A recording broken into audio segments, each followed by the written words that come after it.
कथारे अछि गोटे पुओ को चिन्हिबा बहुत कष्टकर। गोटे पुओर मन कथा जानिबा बहुत कष्टकर होइथाए। आउ यह हेउची संपूर्ण भावे सत कथा। गोटे पुओर मनरे कौन चलीछि, गोटे पुओ कौन चाहूची, से कौन करिवो, केमिति करिवो, से पुओ छड़ा ए दुनिया रे आउ केही भी जानि न थांती। गोटे पुओ जेतमळे से उदास थाए, जेतमळे से दुखरे थाए, सेतमळे ता दुख को काहा आगरे जणैबा पई से मनरे भय करी थाए। से मनरे भाभी थाए मु ए दुख को मु काहा को जणै देबी सत कथा, हेले मो दुख किए बुझी पारिबो तो, मो दुखर केही मजाक उड़ेइबनी तो। गोटे पिला एइया ही मनरे भाभी थाए। पुअर जीवन एही भली ही हेई जाई थाए जेतमळे से ता दुख को काहा आगरे भी जणै पारि न थाए। तार प्रत्येक दुख को ता मन भितरे से चापी रखी थाए। हेले परिस्थिति रे पड़ी किछि किछि पुओ माने तांको मन कथा समस्तिंकु जणै देई थांती, जहा द्वारा कि सेमाने आजी मध्य दुखरे अछंती। आजी मध्य लोक माने सेमानंकर मजाक उड़ौचंती। हाँ सांग माने आजिर भिडियोटी सही भली किछि। जदि जीवन रे किछि एई भली भूल करूछंती ताहाले आजी ठारू बंद करी दियंतु। आजिठू एबेठू निजर गुप्त कथा निज मन भितरे रखी दियंतु।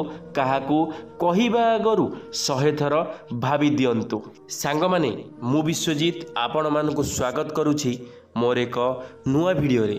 सांग माने जदि मोर एई भिडियोटी आपण मानकु भल लागिबो, आपणकर भविष्यत रे आपणको लाइफ रे किछि परिवर्तन आनी परिबो, ताहाले भिडियोटी को लाइक टीए निश्चित भाव में करेंगे। तो चलतु सांग माने आजिर भिडियोटी आरंभ करिबा। चाणक्य नीति। पुरुष पाई एही 4टी कथा रखंतु सर्वदा गोपनीय। काहा सह भी करंतुनी शेयर, नचेत पस्तेइबे। चाणक्यंकु किए बा न जाने, तांकर सबु नीति आम जीवन रे बहुत काम रे आसी थाए। एक शांतिपूर्ण जीवन पाई चाणक्यंक नीति सबु समय रे प्रयोज्य। बहुत लोक एही कथा को मानी निज जीवन रे प्रयोग मध्य करंती।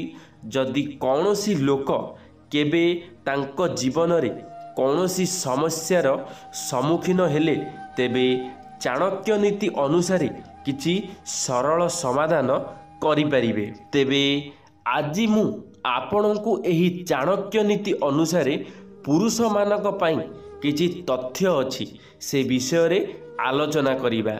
चाणक्य नीति अनुसारे पुरुष मानक पाई एही 4टी कथा हेउची बहुत गोपनीय, जहा काहा सह मध्य शेयर करिबा कथा केबे भी संभव नुहे।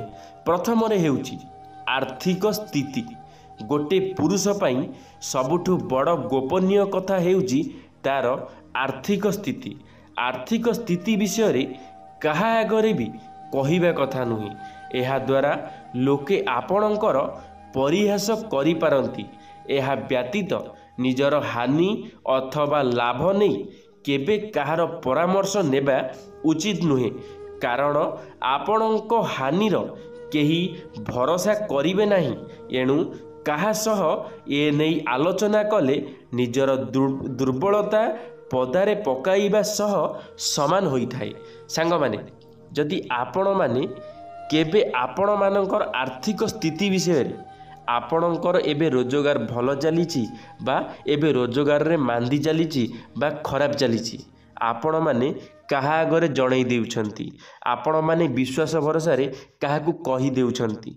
हेले से भूल केबे भी हेले करंतु नाही। आपणकर निजर लोक आपण मानकर ही फायदा उठाउछंती।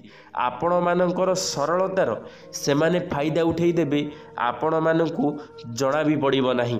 सेथि पई केबे भी हेले निजर कथा काहाकू भी कुहंतु नाही। द्वितीय रे हेउची निजर समस्या। निजर समस्या केबे भी काहा आगरे कुहंतु नाही, काहेकि ना लोके एहार फायदा उठाई पारंती। किंतु अनेक लोक अछंती जेउ माने निजर समस्या ଅନ୍ୟ ଆଗରେ ବଖାଣିବାକୁ ଭଲ ପାଇଥାନ୍ତି। ହେଲେ ମନେ ରଖନ୍ତୁ, ଆପଣଙ୍କ ସମସ୍ୟା ସବୁବେଳେ ଆପଣଙ୍କର ସମସ୍ୟାର କେହି ବି ସମାଧାନ କରିପାରିବେ ନାହିଁ କି ଆପଣଙ୍କ କଥାକୁ ଠିକ୍ ସେ ଶୁଣିବେ ବି ନାହିଁ। ଯଦି ବି ଶୁଣିବେ, ଆପଣଙ୍କ ପଛରେ ଆପଣଙ୍କୁ ନେଇ ଥଟ୍ଟା ପରିହାସ କରିବେ। ସାଙ୍ଗମାନେ, ନିଜର ସମସ୍ୟା ଯଦି କୌଣସି ବି ଅସୁବିଧାରେ ଅଛନ୍ତି, ତାହେଲେ କେବେ କାହା ଆଗରେ ବି ଜଣାନ୍ତୁ ନାହିଁ। ନହେଲେ ଲୋକମାନେ ସର୍ବପ୍ରଥମେ ତୁମ ଉପରେ ହିଁ ହସିବେ। ଲୋକମାନେ ତୁମକୁ ଦେଖେଇ ଶିଖେଇ କଥାବାର୍ତ୍ତା କରିବେ, ତୁମ ଦୁର୍ବଳତାର ଫାଇଦା ଉଠେଇବେ। ସେଥିପାଇଁ କେବେ ବି ହେଲେ ନିଜର ସମସ୍ୟା ବିଷୟରେ କାହାକୁ ବି ଜଣାନ୍ତୁ ନାହିଁ। ଯେତେ କଷ୍ଟ ହେଉନା କାହିଁକି ନିଜ ମନ ଭିତରେ ରଖିଦିଅନ୍ତୁ। ହେଲେ କେବେ ବି ହେଲେ କାହା ଆଗରେ କୁହନ୍ତୁ ନାହିଁ। କାହା ଆଗରେ ନିଜ ଭିତର କଥା, ମନର କଥା, ଦୁଃଖର କଥା କାହା ଆଗରେ ବି ଜଣାନ୍ତୁ ନାହିଁ। ନହେଲେ ଜୀବନରେ ବହୁତ ବଡ଼ ପସ୍ତେଇ ଯିବେ, ଜାଣି ବି ପାରିବେ ନାହିଁ। ତୃତୀୟରେ ହେଉଛି ନିଜ ପତ୍ନୀଙ୍କ ବିଷୟରେ। ନିଜ ପତ୍ନୀଙ୍କ ସମ୍ପର୍କିତ ଅଭିଯୋଗ କାହା ଆଗରେ ବି କୁହନ୍ତୁ ନାହିଁ। ପତ୍ନୀ କେବଳ ଆପଣଙ୍କର ନୁହନ୍ତି, ଆପଣଙ୍କ ପରିବାରର ମାନ ଓ ଇଜ୍ଜତ ମଧ୍ୟ। ପାରିବାରିକ ଚଳଣିରେ ମାନ ମନାନ୍ତର ତ ରହିବ, ତେବେ ଏ ନେଇ କେବେ କାହା ଆଗରେ ଅଭିଯୋଗ କରନ୍ତୁ ନାହିଁ। ନଚେତ୍ ଘରର କଥା ପଦାରେ ପଡ଼ି ହାସ୍ୟାସ୍ପଦ ପରିସ୍ଥିତି ସୃଷ୍ଟି କରିବ। ସାଙ୍ଗମାନେ, ନିଜ ଘରର କଥା, ନିଜ ପତ୍ନୀଙ୍କ ବିଷୟରେ ଯାହା ବି ଆପଣଙ୍କର ପତ୍ନୀ ଯାହା ବି ଭୁଲ କରନ୍ତୁ, ଯେମିତିକା ବି କାମ କରନ୍ତୁ, କେବେ ବି ହେଲେ ବାହାର ଲୋକ ଆଗରେ ଜଣାନ୍ତୁ ନାହିଁ। କେବେ ବି ହେଲେ ନିଜର ଭାବି ନିଜ ଲୋକମାନଙ୍କୁ ମଧ୍ୟ ବି ଘର କଥା, ନିଜର ପତ୍ନୀଙ୍କ କଥା କେବେ ବି ହେଲେ ଜଣାନ୍ତୁ ନାହିଁ। କାରଣ ସେଇମାନେ ହିଁ ସର୍ବପ୍ରଥମେ ତୁମମାନଙ୍କର ଫାଇଦା ଉଠାଇଥାନ୍ତି।